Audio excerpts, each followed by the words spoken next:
The first game that you all voted me to take a look at with a new poll system is one of the biggest releases of the year. A little different for the channel, all things considered. A strange new place for it, like it's out of this world. Oh, aliens, right. Yay segues. XCOM 2 is the sequel to one of the best revamped franchises in the last 5 years, that being XCOM Enemy Unknown. This difficult tactical combat game now has a fresh coat of paint with a $59.99 price tag to boot, and it came out on February 4th to the PC, Mac, and Linux platforms. No consoles this time around, only PC Master Race supremacy. But does it live up to the hype surrounding it?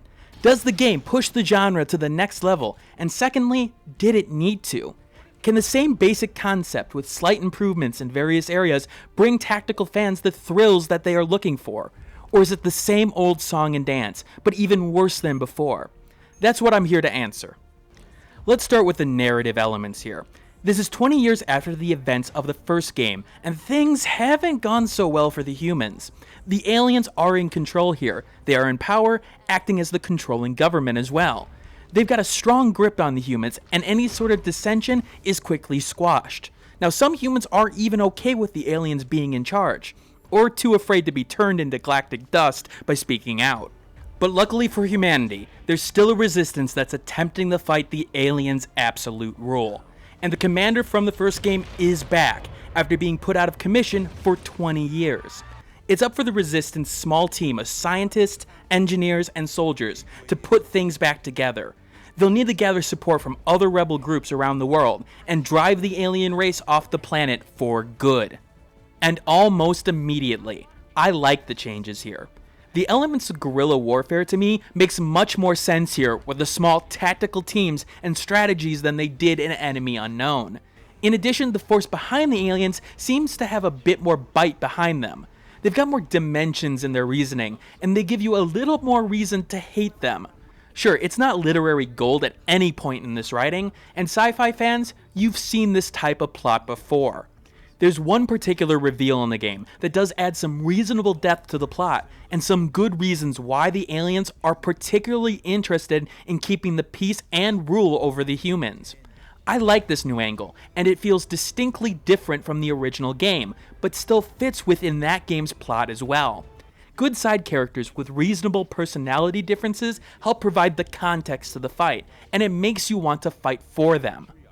I will say at times the plot really stretches to try to connect with the first game's plot. One element in particular that I won't spoil explains the new Viper units, an explanation that really felt like it was just tacked on there.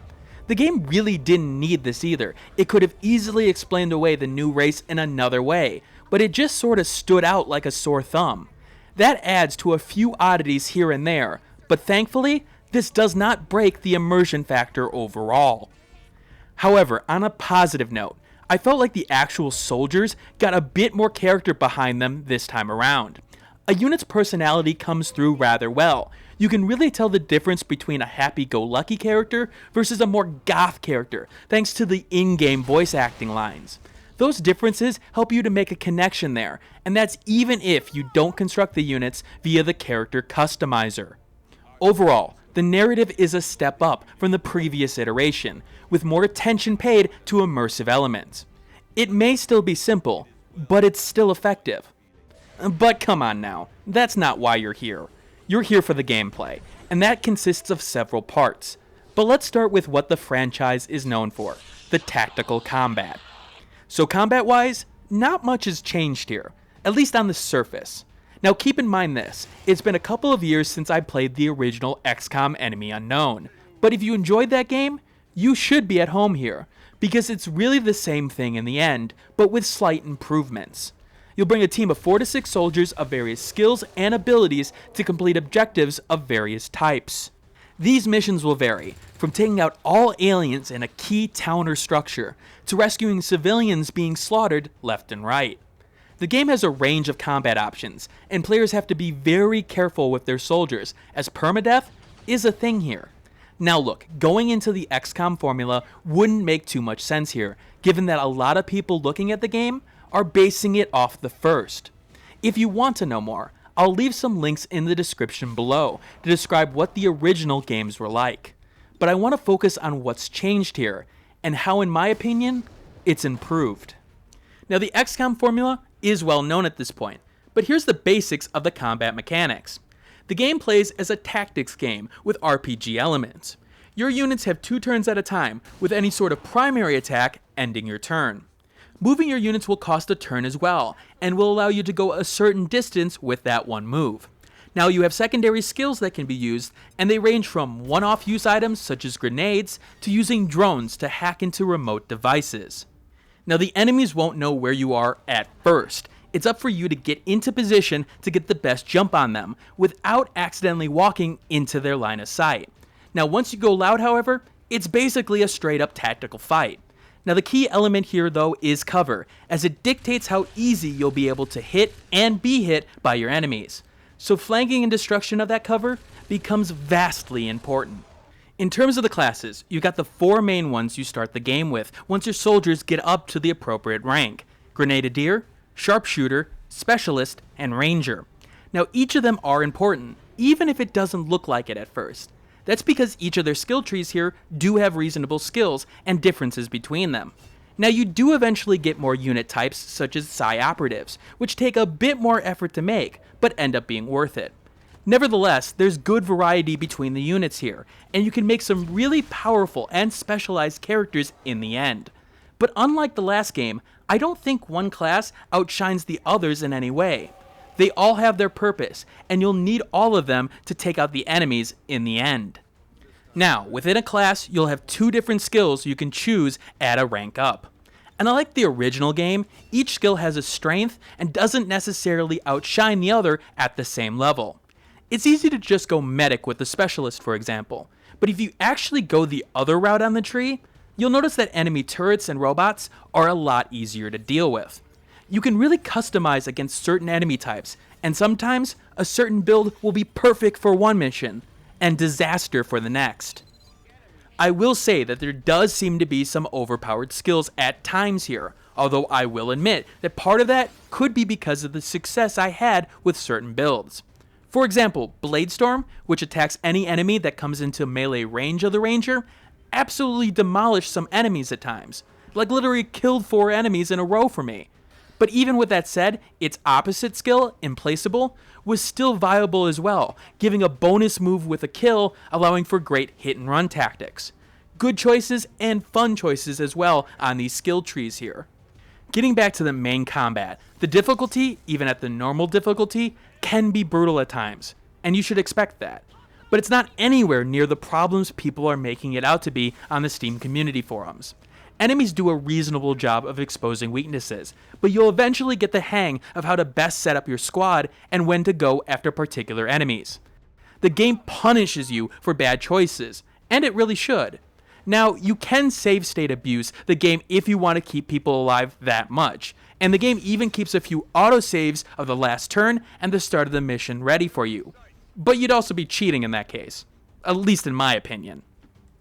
One of the first things that veterans of the series may notice is that there's a lot more missions with timed elements. This may cause some problems for veterans of the series, as one of the ways to get through some of the more difficult sections of Enemy Unknown was to cheese Overwatch and go very, very slowly.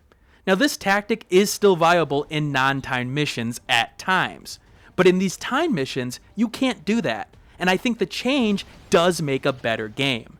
It gives you enough time to be a little bit flexible in battle, but there were times where I was escaping with 1 turn left. It added excitement to the game, it added some meat, and I liked it for that. The new enemy additions here do feel substantial. Enemies like the new Viper class changes things a little bit, as they can grab a character from afar, bind them, and take them out of battle while doing damage to them over time. Your soldiers will now need to rush over to save your comrade, and that may put them in the line of fire in the process. Some enemies from the original game return here, and overall, it's a really good mix-up of enemy types here. Different strategies are needed, and it's definitely one of the best places the game has improved, in my opinion. You'll need to adjust your strategies on the fly, and you won't be able to rely on one singular strategy to get rid of even a single enemy type, depending on what's on the field and what other enemies are flanking them. And there's more emphasis here on situational combat, with the different ammo types and enemy resistances. In particular, it was with the big enemies. A well-placed EMP bomb, for example, could shut down a gatekeeper dead in his tracks, and allow you to deal with the battlefield much more cleanly. On the other hand, big sectopods would be strongly weakened by a well-placed acid bomb to help counter that nasty armor of theirs. It made the resource gathering sections of the game feel much more important, and that it made a huge difference going into critical missions like these. There's not a lot of negatives here for the combat section for me, but there's two that stand out. Like the first game, a character can become panicked in the game depending on taking too much damage at once, for example. A panicked character will freak out, run around, and do actions randomly. Now, early on in the game, that's a seemingly huge issue to deal with, especially as your character can become more susceptible in certain cases. But even towards the middle of the game, it becomes a lot less of an issue. Sure, when aliens start messing with you specifically in your head, okay, fine. But I found myself in control of my squad a lot more often in this game than in the last. But what's the other one, you may ask? Well, the game is known for these accuracy percentages not reasonably translating to the success in missions. But from my perspective, I have absolutely no problem with that. You know the percentages going into the fight. Yes, it's strange that this character's getting this percentage to hit at that distance, but it makes it clear that's the percentage. There's a chance that the attack can miss. There are ways I can improve it with equipment or even with the right form of cover. No, to me, it's a problem that tries to explain bad luck or bad choices in combat. What's really pissing me off, though, is the new graze system. Now, this system seems to be some sort of side effect of the ability to dodge, but its ability to happen, along with the percentage of damage reduced, is never specified. Not knowing what exactly affects this is driving me insane, in contrast with the accuracy details. Even if I know I have a 100% chance to hit the enemy, this ability to graze enemies happens approximately 30% of the time at some points in the game, and I don't know what I can do to improve it. Now, in this version of the game, I felt there were a couple of more gotchas than in the original game that made save state loading a bit more appealing. A prime example being that you aren't given any sort of hint that going after a Muton with a melee attack will get your ass handed to you. Overall, the combat does make some great strides despite this. It adds a little bit more tactics into the already good set of mechanics and does what a lot of people would want out of a sequel. Refine the game, but not pull a Dragon Age 2. But let's flip over to the non-combat section of gameplay. Now, the driving force of the game is this Avatar project, which I won't go into the details of because spoilers. But from a high level, it's the win condition of the aliens. If they complete it, mankind is doomed. Well, more doomed than they were before. Now, there's a progression bar that will haunt you at the start of the game, and you'll have to fight the aliens' progression by taking out key installations or progressing in the story. Now, at first, it really does sort of put the pressure on, as you sit there figuring out how to quickly counter what they are doing. You'll counter it by determining which colonies or sections of the map to prioritize. Now, you establish communications and contacts within a region, and they will get you some resources on a timely basis and open up missions within it. On top of that, the game will randomly throw down various missions that will get you resources to buy upgrades and equipment as well.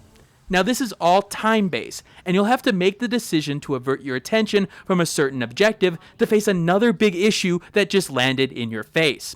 Now, the enemy won't make it easy for you either, as they'll attack colonies and even go after you with a UFO to try to take your ship down. Bad choices can rack up very fast, and wasting time is not something you want to do. And that's complemented by the upkeep of your ship. Now, unlike the original game, this ship has some limitations you have to work with in terms of upgrades. When you clear out a room of alien debris, for example, you'll have to choose what room you want to build in its place. Do you go for the proving grounds, hoping to get some better equipment early on? Or do you focus on trying to get the Scilab going right away and fight the aliens on their terms? Or do you need a little bit more contacts there, so you put a communications room there? You'll have to really consider each choice here. It's not always cut and dry, and you'll feel the effects of not having flexibility when you're trying to fight the Avatar project being completed, as you are sitting with maxed out communications or a lack of engineers. This section of the gameplay is where the big strides in the fight are actually made. You'll have to research to be able to get the better equipment and abilities for your squad, and then you've got to make the equipment in question. You'll then need to decide when to focus on getting more engineers to make more of the equipment and rooms that your scientists have figured out. There's a really good balance here, and sometimes rushing a particular element may get you a weapon you most definitely need for the next mission. That may be a lot less useful in the mission afterward. A player who's really using his resources wisely here and keeping track of things is rewarded, and I love that. This simulation and management portion of the game complements the combat nicely, as you definitely will feel the effects of it over time, especially with those particular enemies who were giving you so many problems before. Now they go down easily thanks to a new tech that you've developed.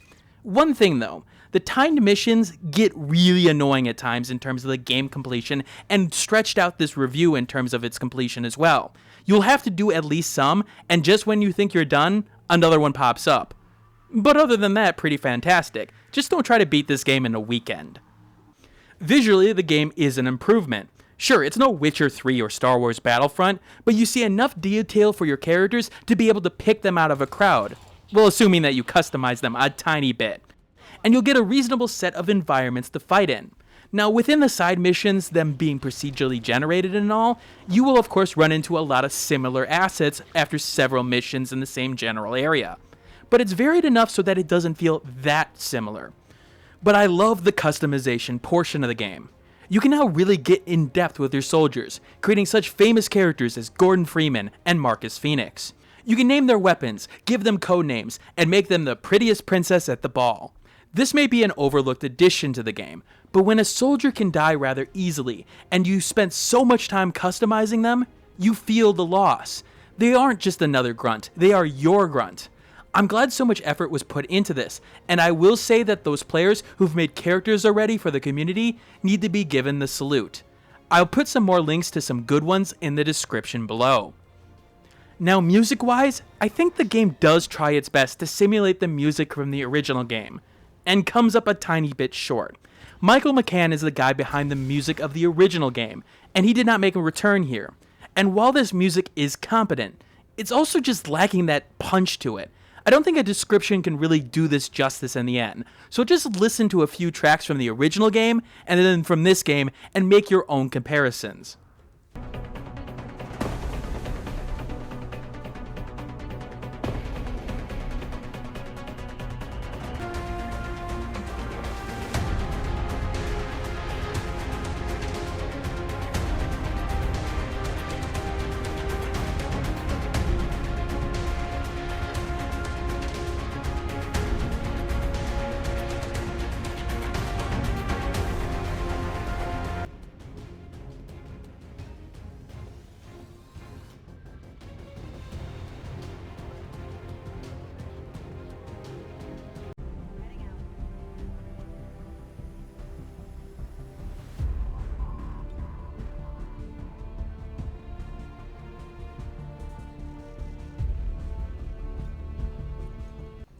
Alright, I've said a lot of good things about this game, and not really a lot of bad.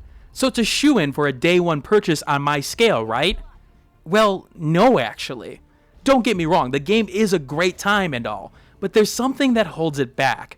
Well, some things, but it's those collection of things that really can sour the experience, sadly. See, like its predecessor, the game is launched with some technical problems, and the thing is, it's not just things like frame rate drops. It's a little bit weird to say the least. Now, for example, in-battle performance in terms of frame rate seems to be perfectly fine, especially at first. My specs are in the description below, but honestly, it worked perfectly fine even if there were a few hiccups, and an occasional killing of the executable. As of the time of this recording, the game can really hog your RAM, going up to 6 GB at one point for me, as there seems to be a significant memory leak. People have reported sound driver problems, performance problems, it's all over the place. And that seems to be the base of the game, and I really haven't seen a great pattern in terms of specific hardware or OS used. Now note, if you are a Mac and Linux player, know that Feral did this port, and they're one of the best in the business at it, so you should be covered there. The game itself doesn't handle things going wrong very well. In fact, when I saw the performance take a dip was the fact that something in-game really had a problem in terms of something not loading correctly or maybe an animation not completing. But the biggest thing that really drove me insane, the loading times. You can see it all over the place, but it really starts to add up after a while. You'll first notice it when you're loading into a mission, as it tries to prepare you for what's to come. But then you'll notice it a little bit more when enemies are first seen on the map, that the game just pauses for a brief couple of moments, getting longer and longer when the game has been running for a while. And then you'll exit the mission, and see up to a minute of load times. It gets really old, really fast. And remember, this game was delayed. Honestly, it's something that would have stopped me from playing if I wasn't reviewing it. This is the strangest release I've seen in a while. It does work, and yet it doesn't. Also, glitches. Glitches left, glitches right, glitches up, and glitches down. We've got your graphical glitches, where character models go through the wall and through the floor. We've got your camera glitches, where the camera doesn't know where the hell it's supposed to go. And then we have this glitch, the special glitch, where the game has absolutely no idea what the hell is going on. Missing load elements, a bot that goes off to nowhere. Oh, and that one? Had to go back to an earlier save state on that one. The game does a piss poor job of recovering when something goes wrong, as I mentioned before. Something went wrong here for sure, but it really struggles to figure out what it's going to do about it. Basically, the game is an unoptimized mess. Knowing what happened with the original game, this will probably be resolved in a month's or two time, but it really does make me question the last several sprints of the software development cycle. When you're adding Steam controller support, for example, which is nice and all, but it can be configurable for anyone right now, and your game is this unpolished, I do really have to question your focus in terms of the release. See, that's what it comes down to. XCOM 2 is a great continuation of the franchise, which could have been fantastic, and it may still be, that's the thing. A lot of my major complaints about the game are of a technical nature, something that Firaxis can fix. The combat is still great, still technical, and still punishing, even on lower difficulties. The improvements to customization are substantial, and really help the game in the long run, and of course it has mod support. The game has improved on almost every front, with two exceptions. The first is passable in terms of the music, but the technical issues knocked the game out of the day one purchase, no questions asked territory.